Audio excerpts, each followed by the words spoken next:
নতুন সিনেমার শুটিংয়ে ব্যস্ত থাকতেই দুঃসংবাদ এলো ঢালিউড তারকা জিতের ভক্তদের জন্য।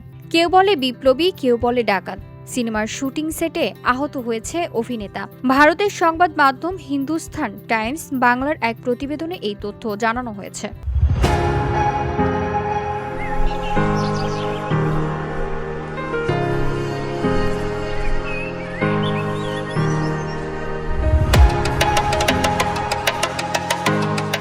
প্রতিবেদন অনুযায়ী শুটিং চলাকালীন জিতের হাতে চোট লাগে। তবে ঠিক কিভাবে এই দুর্ঘটনা ঘটেছে সে বিষয়ে এখনো বিস্তারিত কোনো তথ্য পাওয়া যায়নি। এই নিয়ে জিত ও ছবির পরিচালক পথিকৃৎ বসু কোনো তথ্য জানাননি। শুধু জানা গেছে আপাতত সিনেমার শুটিং বন্ধ রাখা হয়েছে।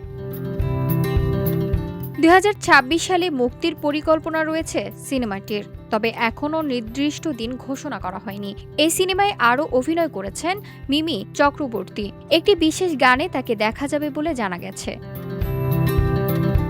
VOD Bangla news desk.